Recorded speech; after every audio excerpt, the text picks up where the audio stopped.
dan kita lanjutkan pembahasannya berikut ini. Saya ingin menghubungkan antara ayat kedua dari surat Al-Hujurat ini dengan ayat yang lainnya di dalam Al-Quran, yaitu surah Al-An'am ayat 160. Di dalam ayat tersebut Allah Subhanahu wa taala berfirman, a'udzubillahi minasyaitonirrajim, man jaa'a bil hasanati falahu asyru amsalihha. Di dalam ayat ini dikatakan bahwa siapa saja yang datang kepada Allah dan membawa amalan kebaikan, maka Allah akan memberikan kepadanya 10 kali kebaikan sebagai pahala atas amalan tersebut. Nah, apa hubungannya dengan surah Al-Hujurat ayat 2? Nah, jadi ayat yang tadi itu yaitu surah Al-An'am surah ayat 160.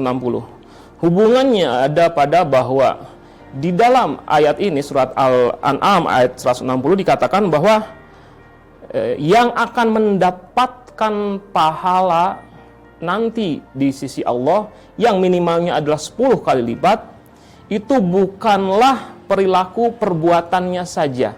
Berbuat baik itu adalah sesuatu yang tentu saja sangat dianjurkan, sesuatu yang memang ditetapkan di dalam Islam. Akan tetapi berbuat baik saja tidak cukup. Karena di sini dalam ayat ini dikatakan man jaa'a bil hasanah. Siapa yang datang kepada Allah sambil membawa kebaikan. Artinya apa? Artinya itu adalah kebaikan yang tetap dia jaga sejak dia melakukan amal perbuatannya itu sampai kelak di padang mahsyar ketika dia diadili oleh Allah Subhanahu wa taala, maka saat itu dia masih tetap menjaganya. Menjaga amal perbuatan tersebut tetap dia bawa tanpa dia gugurkan. Katakanlah misalnya kita melakukan sholat, hari ini kita melakukan sholat, alhamdulillah itu adalah satu perintah Allah yang kalau tidak kita laksanakan sholat yang 5 kali dalam sehari, ya kita kalau tidak kita laksanakan kita akan mendapatkan dosa. Dan saat itu dicatatkan dalam buku amalan baik kita bahwa kita melaksanakan sholat. Akan tetapi nanti setelah itu kita suatu saat akan meninggal dunia dan kemudian memasuki alam barzah, dan kemudian kita akan menunggu di sana sampai nanti dibangkitkan di alam mahsyar. Nah, kemudian apakah yang jadi masalahnya? Apakah amalan sholat itu tetap kita bawa, tetap kita jaga sehingga tidak terhapus oleh sesuatu yang lain? Misalnya ada amalan buruk yang lain yang dilakukan. Itu menjadi permasalahan yang berbeda antara melakukan sesuatu dan kemudian menjaganya agar tetap ada dan kemudian tetap kita bawa, dan akhirnya kita persembahkan nanti di padang mahsyar. Karena terkait dengan ini, Rasulullah SAW di dalam salah satu riwayat yang terkait dengan surah Al-An'am 160 ini, kemudian Rasulullah kemudian mengatakan demikian, setiap zikir yang dilantunkan oleh seorang mukmin itu menjadi sebatang pohon di surga. Dan kemudian salah seorang sahabatnya menyela, ya Rasulullah, kalau begitu banyak sekali ya pohon-pohon yang kami tanam di surga nanti, karena kami setiap saat, setiap hari melakukan zikir. Rasulullah kemudian menjawab, memang benar demikian, akan tetapi ada kalanya manusia melakukan dosa-dosa tertentu yang menyebabkan pohon-pohon surgawi itu terbakar. Jadi jangan, kata Rasulullah kemudian dalam beberapa riwayat yang lain mengatakan, jangan engkau bakar amalanmu. Maksudnya apa?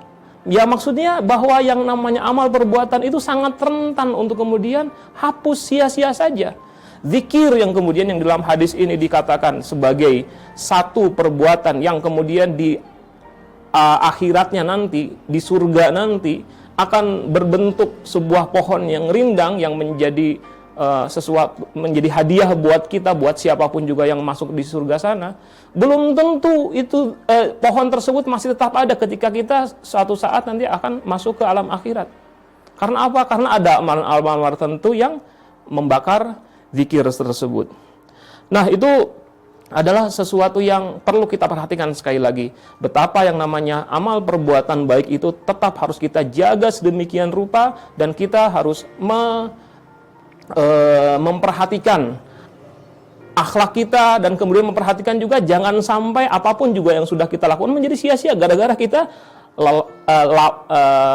lengah, lalai, melakukan perbuatan-perbuatan buruk yang kemudian akan membakar amalan-amalan perbuatan baik tersebut.